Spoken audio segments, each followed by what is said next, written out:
Bonsoir. Bonsoir. Alors on vient de la société Le Bon Coin. On est ici pour vous faire une présentation sur le bien-être au travail. Donc déjà, on a envie que vous soyez bien. Donc mettez-vous bien confortablement dans vos sièges.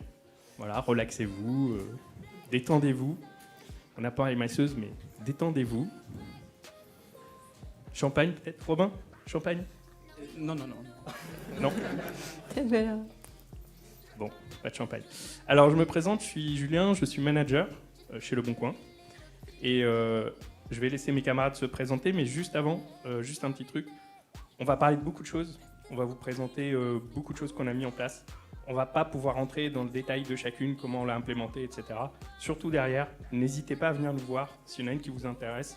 Et on vous donnera tout le détail, combien de temps ça a mis, comment on a fait, etc. D'accord ? Donc moi c'est Robin, je suis tech lead dans une équipe de 10 personnes et je travaille sur les outils internes du Bon Coin. Du coup, je m'appelle Guillaume, je suis DevOps dans une équipe qui s'occupe de toute la partie CI/CD pour toutes les entités du groupe Le Bon Coin. Et salut, moi c'est Pauline, je ne sais pas si vous aurez deviné, mais je suis RH et je m'occupe du recrutement et du développement RH. On y va ? Allez. Du coup, on voulait vous présenter différentes initiatives et on s'est appuyé sur la pyramide de Maslow, que vous connaissez sans doute, qui est la pyramide des besoins et qui part des besoins physiologiques, on va pas en parler, des besoins de sécurité. Donc nous, on a rattaché ça à l'équilibre pro-perso, le besoin de stabilité. On va parler ensuite des besoins sociaux, de comment on s'intègre bien dans une équipe, une ambiance conviviale et comment est-ce qu'on peut soutenir les différentes initiatives que les salariés veulent mettre en place. On verra les besoins d'estime, donc comment est-ce qu'on donne de l'autonomie, comment est-ce qu'on va tous ensemble dans la même direction et comment est-ce qu'on s'améliore en continu. Et on terminera par les besoins d'accomplissement qu'on a rattachés au besoin de vouloir grandir en permanence et d'avoir un impact social. Donc on va commencer l'équilibre pro-perso, donc c'est un peu la chose de base aujourd'hui. Comment est-ce qu'on intègre bien sa vie pro dans sa vie perso ? Et à chaque fois, du coup, les devs qui sont à ma droite vont vous donner des exemples concrets de ce qu'ils vivent et de ce qu'on a mis en place. Du coup, Robin, pour commencer, est-ce que tu peux nous expliquer les bonnes habitudes ? Alors moi, pour essayer de maintenir un équilibre entre pro et perso, Le Bon Coin c'est une boîte où il y a une grosse culture d'entreprise, donc c'est parfois un peu compliqué de justement faire le distinguo entre le pro et le perso. Ce que j'essaie de faire, c'est que quand j'ai des coupures dans la journée, la pause de midi par exemple, j'essaie de faire quelque chose qui me fait vraiment couper du travail, c'est-à-dire avoir une activité à l'extérieur ou sortir manger à l'extérieur. Quand je fais des pauses, je fais des vraies pauses et j'essaye de ne pas travailler trop tard le soir. Ce qui est bien, c'est qu'on a des locaux qui ferment à 21h, c'est une volonté de la direction et c'est pour justement nous inviter à ne pas mélanger pro et perso et respecter cet horaire de fermeture. Donc quand je rentre chez moi, j'essaye de vraiment couper. Je lis pas mes mails, et de toute façon j'en ai pas beaucoup à lire parce qu'on est invité à pas envoyer de mails le soir, justement pour respecter un peu ce droit à la déconnexion. Ouais, mets-le sur ton...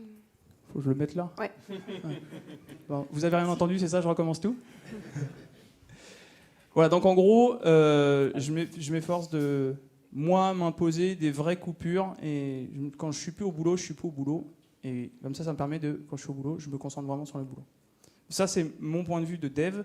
Après je sais que côté manager, il y a aussi des choses à faire. Donc c'est Julien qui va vous en parler.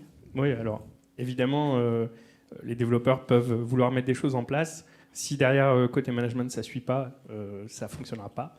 Donc, au niveau du management, déjà, on va expliquer aux développeurs et on va faire en sorte qu'ils comprennent qu'on ne veut pas de présentéisme. Voilà, on n'est pas à vouloir que les gens restent jusqu'à 19h pour rester jusqu'à 19h. Ça implique qu'on leur fasse confiance. Ils font ce qu'ils ont à faire, ils savent ce qu'ils ont à faire.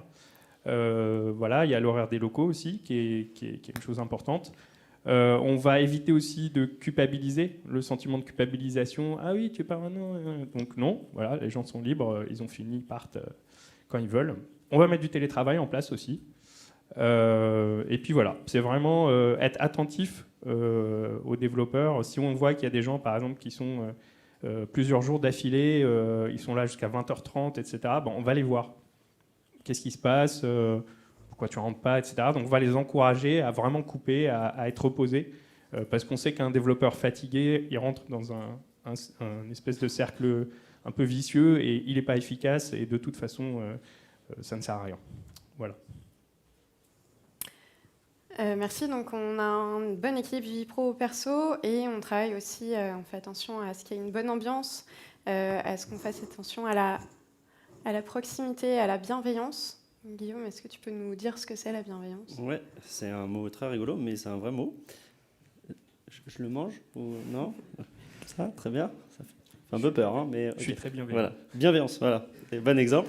Non, bienveillance et proximité, c'est des mots qu'on entend souvent et chez nous, ça peut être des choses simples comme je pense beaucoup de boîtes ont. Ça peut être par des événements, donc ça va être des séminaires, ça va être des team building. Donc on va voir les team building, on en a différents selon les envies des gens et des développeurs. Mais ça va être aussi, par exemple, quelque chose qu'on a mis en place et qu'on aime bien, c'est le lunch dating en fait. Le lunch dating, c'est une fois par mois, on propose 3 restaurants. 3 restaurants nous sont proposés, pardon.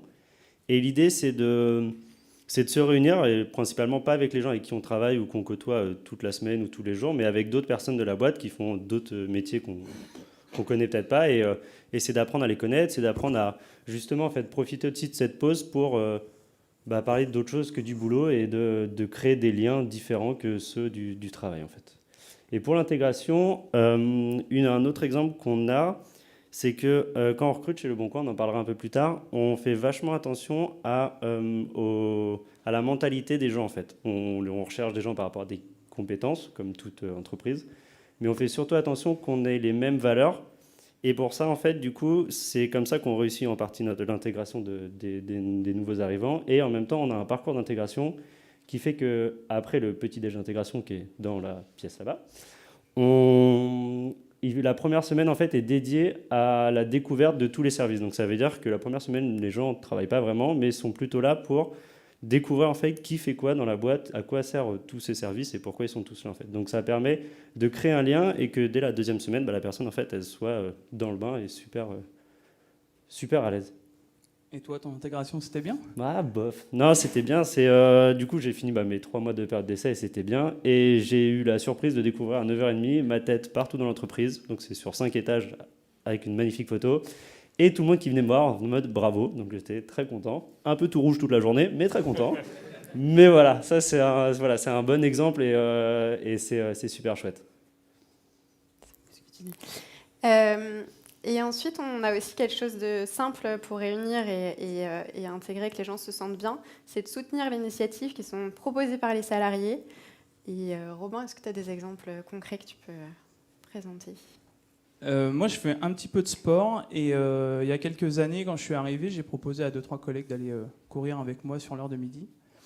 Et en fait, ça a vite pris, ça m'a un peu surpris pour le coup, mais on est vite passé de 3-4 à aller courir à 4-5, puis à 10, puis à 12. Et aujourd'hui, on est arrivé on a 5 cours de sport qui sont animés par des salariés en interne par semaine, donc tous les jours finalement sur les pauses midi.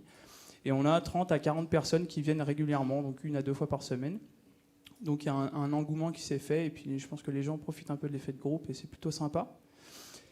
Et comme autre initiative qu'on a mis en place et qui prend assez bien, c'est qu'on s'est dit que tous les mois, on allait prendre un petit moment en fin de journée pour se projeter un film. On a des amphis dans les locaux. Et donc, une fois par mois, on projette un film.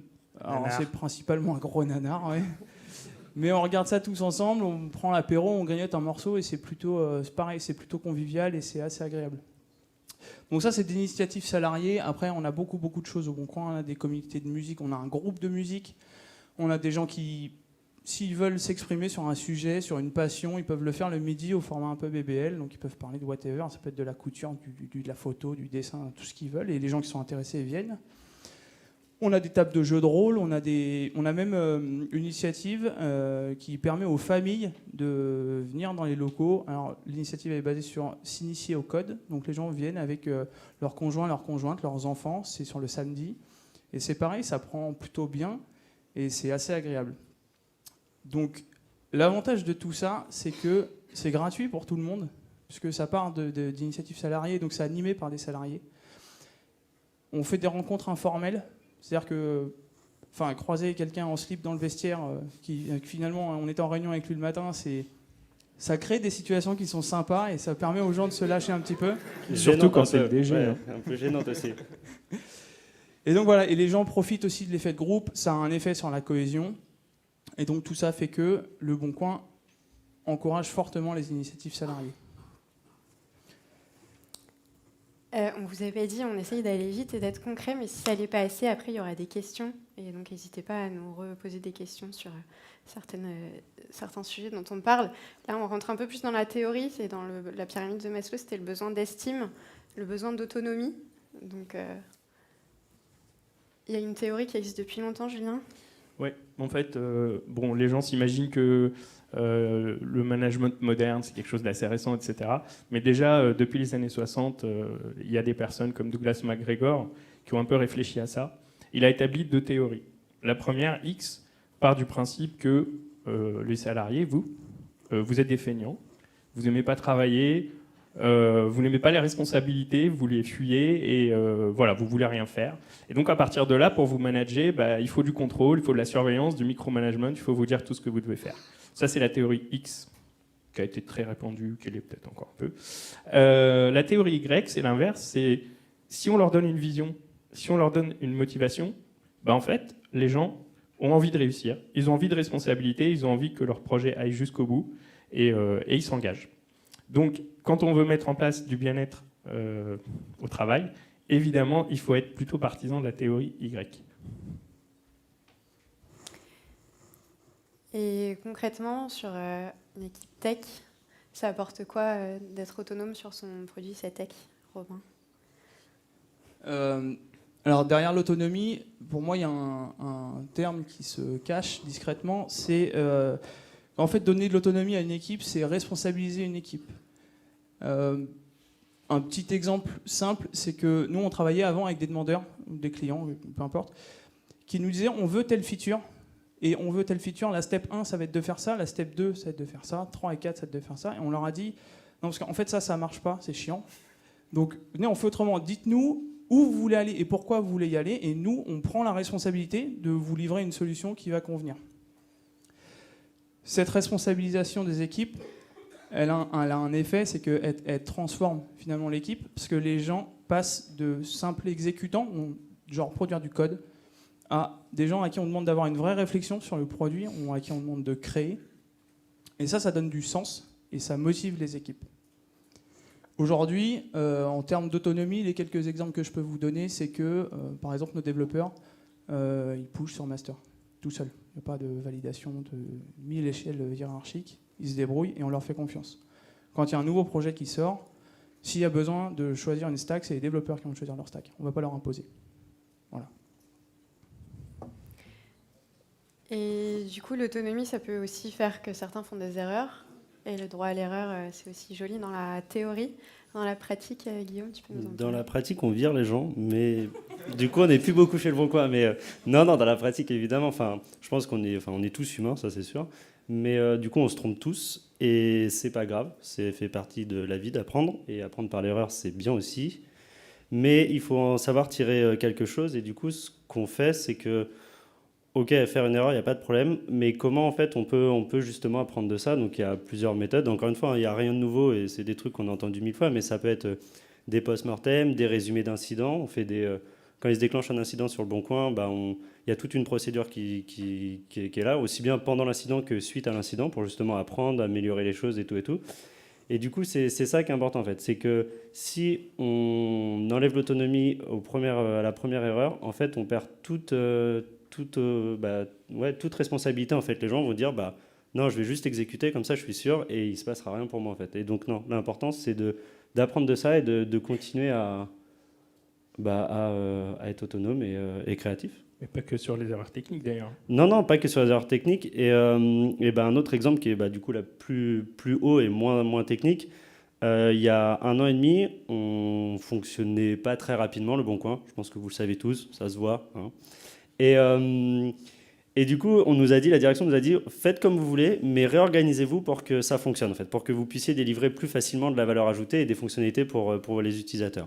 Et du coup, on a commencé à mettre en place des workshops en essayant différentes formation ou type d'équipe. Donc là, en ce moment, on est en feature team, mais pour arriver à où on en est aujourd'hui, on s'est forcément trompé. Les premières itérations, on a voulu soit aller trop vite, soit aller trop loin, soit pas faire comme il fallait. Et en fait, on s'est trompé. Mais c'est pas pour ça qu'on nous a dit, hop, bah, vous avez fait des bêtises, on arrête, on reprend un système classique qui fonctionne pas très bien, mais qui fonctionne. Non, en fait, on nous a dit, c'est pas grave, vous en tirez quoi? On a appris. Et maintenant, bah, en fait, on avance. Et ça se passe mieux, et voilà en fait. Donc c'est pour ça, c'est aussi bien l'erreur de base de planter un serveur que de dire, bah, en fait, par rapport à une équipe, comment ça marche et qu'est-ce qu'on peut faire aussi. Donc c'est à tout niveau. En tant qu'équipe, du coup, Julien, comment le management, et toi en tant que manager, tu peux aussi favoriser l'autonomie? Oui, bah, c'est un peu dans la ligne de ce qu'on a dit tout à l'heure, c'est que tous les efforts des équipes, s'ils ne sont pas soutenus par le management, bah, ils vont mourir. Donc il y a plein de choses qu'on peut mettre en place pour favoriser l'autonomie des équipes. La première, c'est de leur laisser de l'espace et du temps pour la réflexion, parce que la réflexion, ça prend du temps.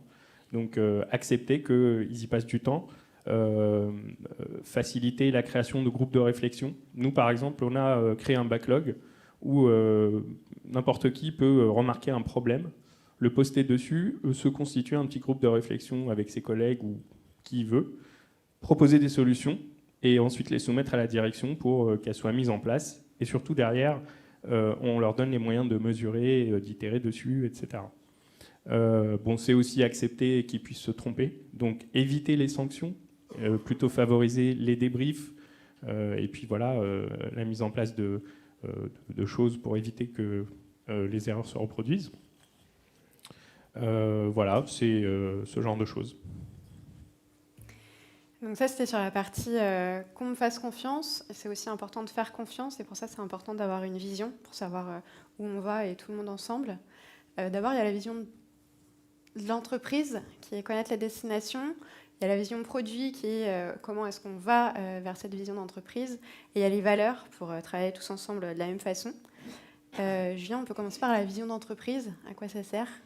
Alors, la vision de l'entreprise, souvent, on a un peu l'impression que c'est du bullshit marketing. Super, ils nous ont fait un super slogan, génial. C'est pas vraiment ça. Ça a vraiment son importance. Je vous ai mis une phrase de Simon Sinek, je ne sais pas si tout le monde connaît, mais bon, pour ceux qui ne connaissent pas, vous le tapez sur Google. C'est un monsieur qui est assez connu, qui a dit que le secret de toutes les grandes entreprises qui réussissent et qui durent, c'est que ce que les gens vont acheter, c'est pas ce qu'elle fabrique, c'est pas ce qu'elle fait, mais c'est pourquoi elle le fait. C'est sa vision. En fait, c'est ça qui fait que les gens adhèrent.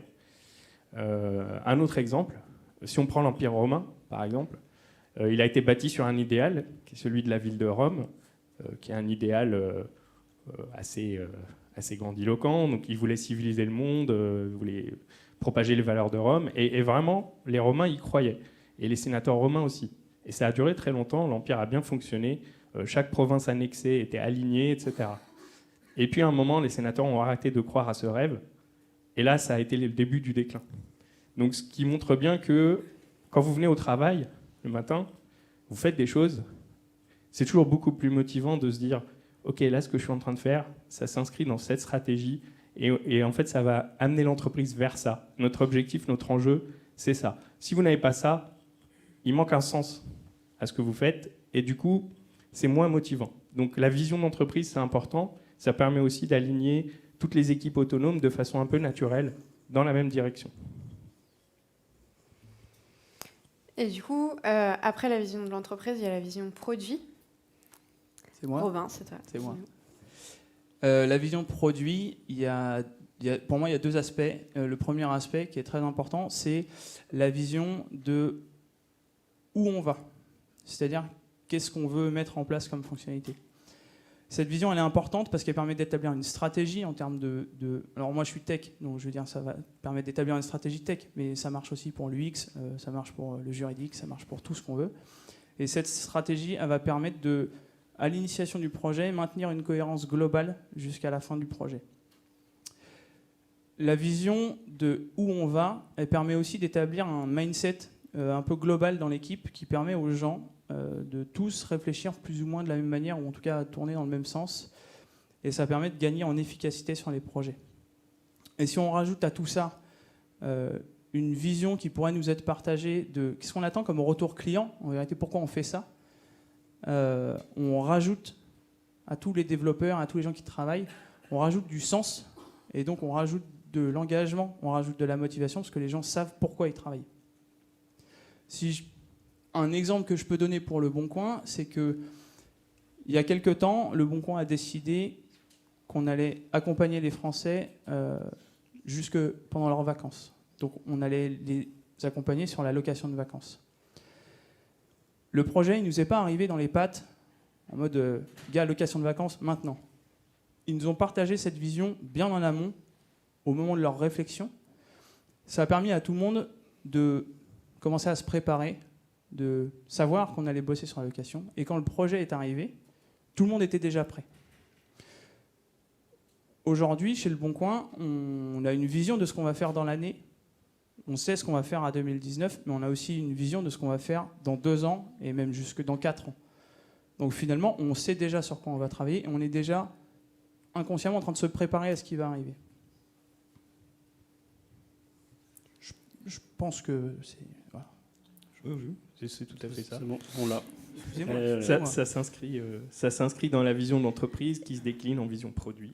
Et la dernière partie, c'est travailler tous ensemble de la même façon. C'est les valeurs qui sont très importantes au Bon Coin. Ouais, du coup, ça va avec tout ce qui a été dit. On a 4 valeurs chez Le Bon Coin. On a la créativité, le pragmatisme, la proximité et l'engagement. C'est gagné, c'est bon. Je ne suis pas trompé. Vous voyez ça ? Alors, et donc du coup, en fait, ça peut, encore une fois, ça peut paraître des grands mots ou des grandes phrases ou des grandes idées, mais il y a ça s'applique à plein de choses. Enfin, pragmatisme, si je prends pragmatisme, par exemple, ça va être ce que je disais tout à l'heure avec les workshops, ça va être d'itérer, de pas continuer à mettre la tête dans le mur, mais plutôt de dire, en fait, c'est peut-être pas bien, mais je vais faire autrement et d'avancer. Proximité, c'est avec un peu tout ce qu'on a dit aussi, ça veut dire que ça rentre dans le cas de toutes les activités faites par les salariés. Ça va être les petits déj d'intégration, des choses comme ça. L'engagement, on va le voir juste après, mais ça peut être des initiatives humaines pour le quartier ou des choses comme ça aussi. Et créativité, c'est un peu tout ça aussi, c'est de dire si on laisse l'autonomie, c'est allez-y en fait, faites des choses, proposez des choses. Il y a beaucoup de choses qui sont faites par les salariés, même dans le projet. C'est ça en fait, de leur laisser l'autonomie, c'est aussi ça, c'est de leur dire j'avais pas vu ça comme ça, mais en fait tu as raison, c'est chouette de faire ça. Donc c'est des choses où tout le monde s'accroche dessus, enfin tout le monde se rallie dessus. Et c'est justement ces valeurs-là qu'on cherche quand on engage des gens, c'est de se dire est-ce que ces personnes-là ont la même vision que nous en fait. Et si c'est oui, alors peu importe finalement le niveau technique ou le reste, c'est ça en fait qu'on sait, ça se passera bien et c'est pour ça qu'on pourra aller encore plus loin ensemble. Super. Et donc, on nous fait confiance, on se fait confiance et en plus, on essaye de continuer à s'améliorer. Oui, en fait, tout ça c'est bien, mais il faut aussi avancer. C'est bien d'avoir une vision produit, vision entreprise, mais si on n'a pas les moyens d'aller vers cette vision, c'est compliqué. Alors comment on donne les moyens ? On essaie de mettre en place l'amélioration continue. C'est quoi ? C'est collectivement, donc tous ensemble, les développeurs, mais aussi le management, c'est observer les situations, identifier ce qui ne convient pas, ajuster, tester et recommencer sans cesse. Ça ne s'arrête jamais. Donc on est tout le temps en train de regarder si les mesures qu'on a mises en place améliorent les choses. Non, oui, qu'est-ce qui ne s'améliore pas ? Et on continue. Et pour pouvoir faire ça, c'est pareil. Il faut que le management laisse de l'espace, du temps, encourage ces réflexions-là, encourage les groupes de réflexion. Donc ça peut être par des sondages, par un backlog où les gens vont poster leurs problèmes, etc., etc. Mais c'est important d'avoir cette démarche itérative. Pour ceux que ça intéresse, vous pouvez chercher Kaizen aussi. C'est un modèle japonais assez connu qui s'inscrit dans l'amélioration continue. Et après, on rentre dans le dernier besoin, qui est le besoin d'accomplissement. Tout le monde veut grandir et apprendre en permanence, et on fait pas mal de choses autour de ça au Bon Coin. Guillaume, est-ce que tu peux nous parler des BBL et des meet-up ?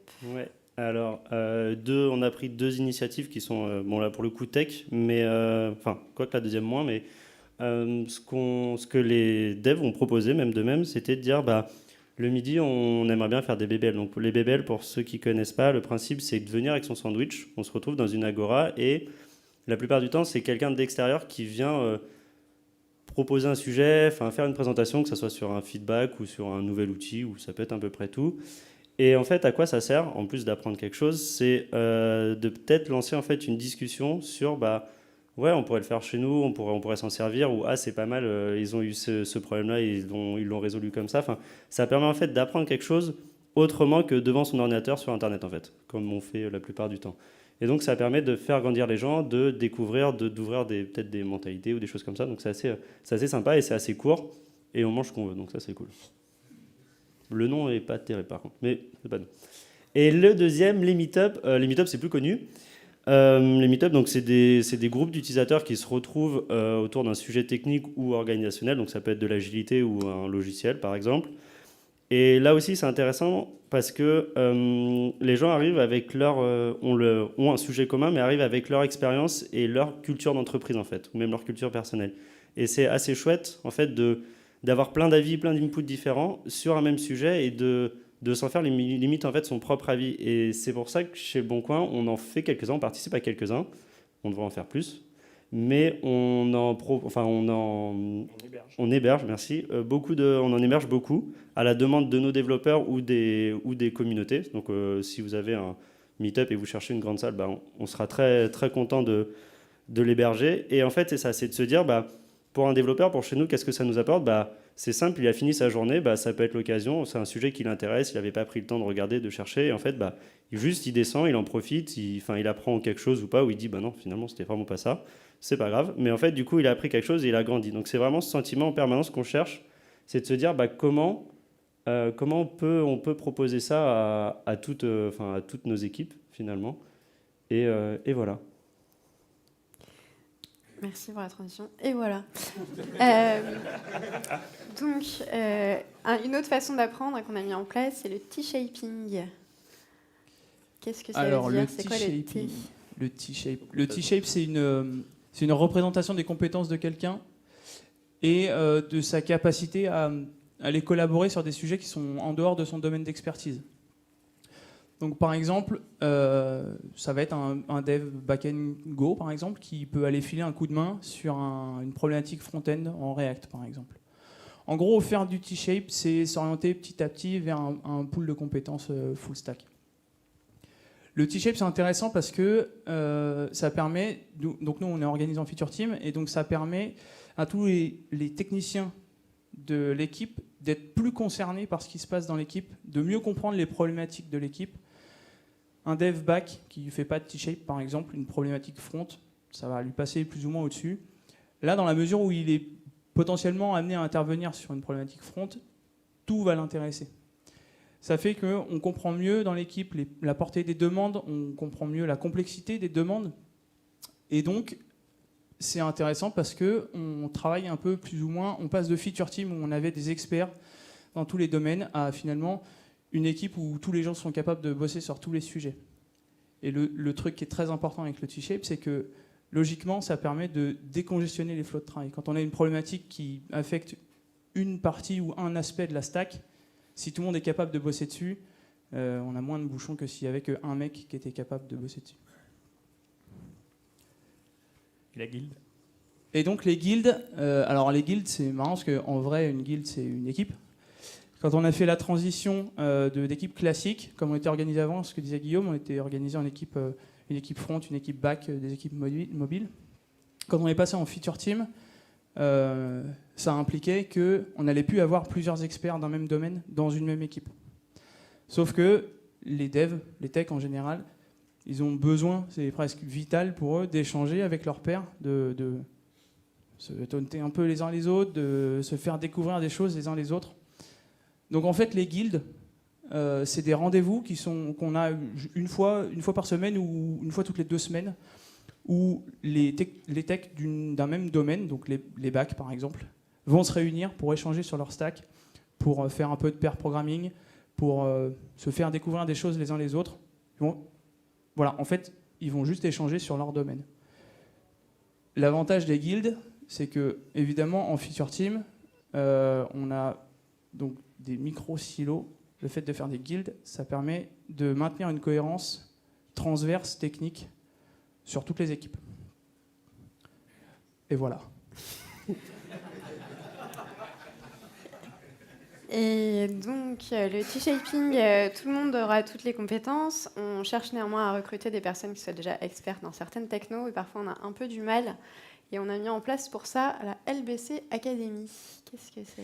La LBC Academy, c'est un peu la télé-réalité Le Bon Coin. En fait, on va choisir 10 développeurs, on va les filmer 24 heures sur 24, 7 jours sur 7. Attends, je crois qu'on a dit qu'on ne faisait pas cette blague. En fait. Ah merde.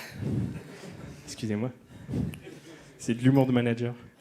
Non, alors la LBC Academy, c'est quelque chose qu'on a mis en place. Pourquoi ? Parce que chez Le Bon Coin, on s'intéresse à la montée en compétences des personnes, mais pas seulement des anciens développeurs, mais aussi des nouvelles personnes qu'on recrute. Donc le principe, c'est qu'on a besoin de développeurs React. On a besoin de beaucoup de développeurs React, par exemple. Il n'y en a pas assez. On va prendre des gens qui sont expérimentés en JavaScript, qui n'ont jamais fait de React, mais qui sont des développeurs, qui ont une certaine expérience du développement. Et les 2 premiers mois qui vont passer au Bon Coin, on a mis en place une formation en partenariat avec le réacteur. Ils vont pas produire, ils vont pas faire des tickets sur le site et tout, ils vont vraiment se former. Donc des cours, des exercices, des projets. Et à l'issue de ces 2 mois, c'est bien pour eux, parce que ils ont été payés et en plus, ils ont franchi un gap dans leur carrière.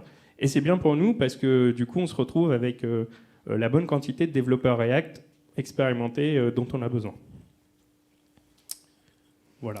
Et les formations classiques, on n'en a pas parlé ? C'est toujours utile ? Ouais, les formations classiques, c'est toujours utile. Après, ce qu'il faut voir avec une formation classique, c'est que c'est un accélérateur, c'est un starter. Ok, on découvre un sujet sur 5 jours avec un formateur, on met les mains dedans, ça permet de rentrer rapidement dedans. Par contre, si derrière, on n'a pas un peu toutes les mesures dont on a parlé, c'est-à-dire du pair programming, de pouvoir travailler sur cette techno, les BBL, les meet-up, etc., en fait, la formation, on va un peu l'oublier. Donc, si vous avez une société qui vous dit « Non, mais nous, on s'occupe de la montée en compétences des devs », oh bah oui, on leur a payé une formation l'année dernière. En fait, c'est pas assez. C'est pas ça qu'attend un dev, c'est beaucoup plus. Il faut vraiment qu'il y ait tout l'environnement autour. Et la formation, c'est un starter, mais il ne faut pas s'arrêter là. Et du coup, LBC Academy, c'est compliqué à mettre en place ? Non, c'est pas compliqué. En fait, au final, quand on regarde, un développeur de la LBC Academy va nous coûter à peu près la même chose que ce qu'on paye à un cabinet de recrutement. Donc soit d'un côté, on prend un cabinet, on attend 6 mois le temps qu'il nous trouve le développeur React expérimenté, ou alors on le passe dans la LBC Academy pour le même coût. Et en fait, c'est beaucoup plus fun et il arrive avant. Et le dernier sujet, c'est avoir un impact social. C'est ce qui était en haut de la pyramide. Néanmoins, c'est quelque chose qui est très important aussi et très attendu aujourd'hui. Et on fait aussi pas mal de choses au Bon Coin. Bien sûr, Pauline, très important, surtout aujourd'hui. En fait, on se rend compte que de nos jours, les développeurs accordent beaucoup d'importance à ça.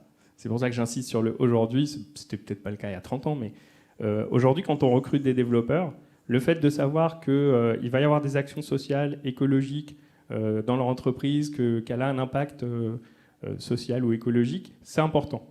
Donc, qu'est-ce qu'on fait au Bon Coin pour permettre aux développeurs d'avoir ce sens-là ? Ça va être par exemple des team building sociaux.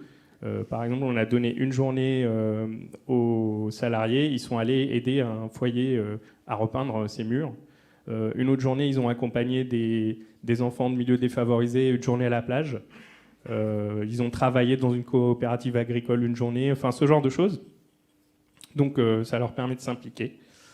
On a aussi accompagné 24 femmes qui sont en reconversion professionnelle. Sur plusieurs mois, on leur a fait des ateliers, des stages, et on a fini par en embaucher 7 au Bon Coin. Donc là aussi, les développeurs étaient très impliqués, parce qu'au début, quand on m'a dit il faut animer 6 ateliers pour des femmes qui n'ont jamais fait d'informatique de leur vie, j'étais là, ok, qu'est-ce qu'on va faire ? Donc je suis allé voir les développeurs, j'ai dit bon les gars, aidez-moi, évidemment, parce que je suis un manager moderne qui fait du collaboratif, tout ce que je vous ai raconté avant, je l'applique, pour de vrai. Donc, et là, en fait, ce qui était génial, c'est que j'étais très surpris de la motivation, l'engouement. Ils se sont vraiment massivement impliqués dessus. Ils ont créé les ateliers, ils les ont animés, ils ont accompagné les Miss Code.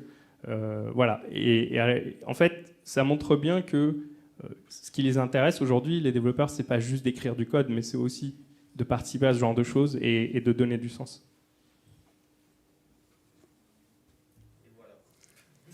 Et voilà. Là, c'est le vrai et voilà. C'est le et voilà de fin. Alors du coup, on vous a présenté plein de choses. Maintenant, on est prêt à répondre à toutes vos questions et à rentrer dans le détail de ce que vous voulez. Il faut rendre un micro. Merci. Et voilà. Merci. C'était juste pour savoir combien vous êtes dans l'organisation à faire vivre cette organisation, justement. 4. Tout le monde. Oui, On est 4. C'est vous 4 ou c'est... Non, c'est tout le monde. Oui, mais combien de salariés au Bon Coin alors? Parce que, On est voilà. 900 dans le groupe Le Bon Coin aujourd'hui. Et il y a presque 200 personnes dans les équipes tech.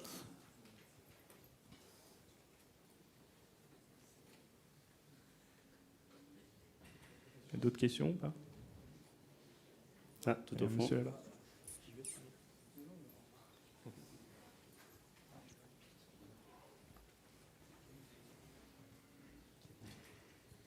Bonjour. Bonjour. Tout à l'heure, vous parliez du T-shape. En quelque sorte, c'est de ramener quelqu'un qui n'a pas les mêmes compétences dans une autre compétence en quelque sorte pour qu'il apprenne un peu et qu'il aide, disons, une équipe à qui il n'appartient pas. Bon, bref. Le souci, c'est que on ne perd pas un peu de temps en faisant ça. C'est que si on va donner une responsabilité à quelqu'un sur des compétences qu'il n'a pas, à moins que d'assister à une correction ou plutôt disons au développement d'une solution, on perd un peu de temps dans l'équipe et que on est on attend qu'il apprend, qu'il puisse être autonome sur le sujet. Je comprends votre question. Quand on parle de T-shaping, on ne parle pas de full stack. On ne veut pas avoir 7 développeurs qui savent tout faire. L'idée, c'est vraiment d'étoffer la base un peu full stack, mais chacun garde quand même une expertise. Et pour nous, ce n'est pas du temps perdu, c'est un investissement sur la longue durée, puisqu'en fait, cette personne, elle va pouvoir, en fait, à un moment ou à un autre, tirer profit de ses connaissances transverses, et dans les groomings, quand on fait du découpage, dans ses interactions avec ses collègues, elle va pouvoir aussi aider sur certains tickets, mais le but, c'est pas qu'elle développe toute une feature dans une technologie qu'elle ne maîtrise pas. Donc c'est vraiment donner une base un peu full stack à tout le monde, et c'est pas de transformer tout le monde en développeur full stack sur toutes les technologies. Le T-shape, c'est ça. Donc pour nous, c'est un investissement qui vaut le coup, surtout qu'il n'est pas forcément très coûteux à mettre en place. Ça va être des petites sessions de pair programming. Donc à la fois, on va faire du T-shaping, mais à la fois, on va créer du lien entre les développeurs. Ça va être un peu de mob programming tous ensemble. Ça peut être des mini-formations, par exemple, que les développeurs front vont donner aux développeurs back dans un amphi ou dans une salle. Et ça, c'est hyper sympa parce que ça change un peu le quotidien des développeurs front. Ça leur permet aussi de s'exprimer en public, ça leur permet de travailler un peu leur techno. Donc voilà, c'est pas très coûteux. Ça ne demande pas 6 mois de formation de la personne. Et pour même être plus technique, on fonctionne un peu comme toutes les entreprises. On a de la revue de code et des machines qui testent le code. Et en fait, donner son avis sur quelque chose qui n'est pas de son langage, ça se fait facilement sans se mettre en danger en fait. Si la machine elle est d'accord et que tout est bon, dire moi je l'ai relu, ça me paraît bien. Même si ça casse derrière, au pire c'est pas grave, mais ça fait avancer les choses, ça fait donner de l'autonomie sur d'autres trucs encore, et donc ça se fait assez rapidement et assez facilement surtout. Est-ce que ça répond à votre question? D'autres questions? Oui? Une fois que vous aurez le micro. Merci pour le talk, c'était sympa, c'était vraiment sympa. Je vous en prie. Petite question par rapport à l'impact sociétal. C'est en collaboration avec Pôle emploi, c'est dans le cadre de la Grande École du numérique. Comment ça s'est arrivé? Comment vous avez trouvé les 24 femmes, par exemple, pour les former, etc.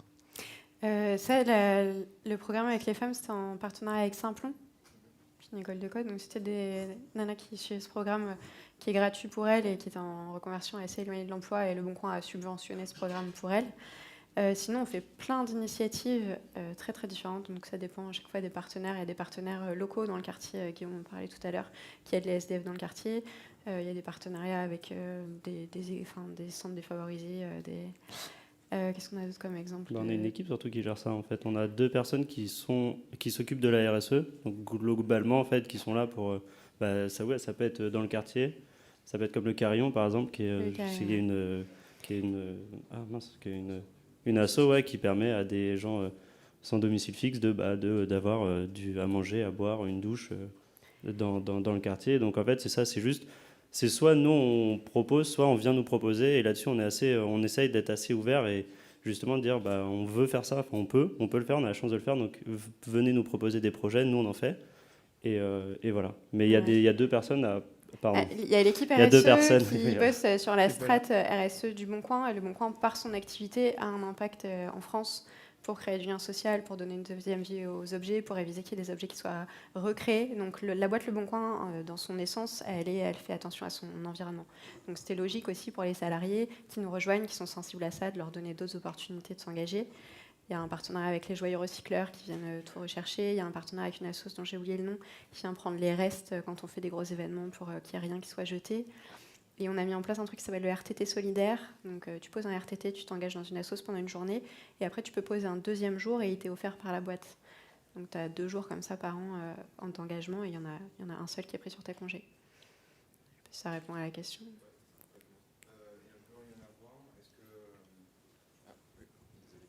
Un peu rien à voir. Est-ce que du coup, la responsabilité sociétale, mais vraiment avec de gros guillemets très large, parce que je vais digresser un petit peu, c'est également l'éco-conception dans les logiciels que vous faites? Est-ce qu'il y a un point de réflexion particulier dans ce machin-là? On va dire qu'il y a un point de réflexion, effectivement. On n'y est pas encore à fond. Il y a un point de réflexion. Hein. C'est lui qui s'occupe du champagne et de tous les sujets où il y a des points de réflexion. Mais non, un truc qui a été testé un peu comme le format le midi, ça commence à être à la mode la low-tech un peu. Et il y a ça en fait, il y a des gens qui ont proposé de dire est-ce qu'on pourrait pas essayer de passer une partie du site en low-tech. Bon, Le Bon Coin, c'est 28 millions d'utilisateurs, donc ça va faire beaucoup de low-tech. Mais en fait, il n'y a pas eu de non, en fait, c'est débile, ça marchera pas et ça s'applique pas. Ça se trouve pour certains points, peut-être qu'on ne connaît pas encore, qu'on n'a pas compris maintenant, mais on pourra le faire en fait. Et c'est de dire, ouais, en fait, essayons, voyons ce que ça donne. De toute façon, on ne va pas changer le site là tout de suite, donc il n'y a pas de risque, mais essayons en fait. Donc c'est ça, en fait, ça peut aussi, je pense, peut-être dans ce cas-là, fonctionner et essayer de faire ça aussi dans le milieu de la tech. Merci beaucoup. De rien. Oui, les demoiselles là-bas qui ont un micro.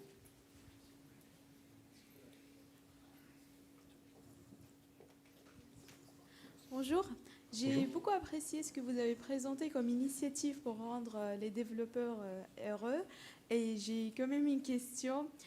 Est-ce que vous avez pu mesurer l'impact de ce que vous avez mis en place? Est-ce que vous sentez qu'il y a une progression? Est-ce que les développeurs sont plus heureux, se sentent mieux maintenant chez Le Bon Coin?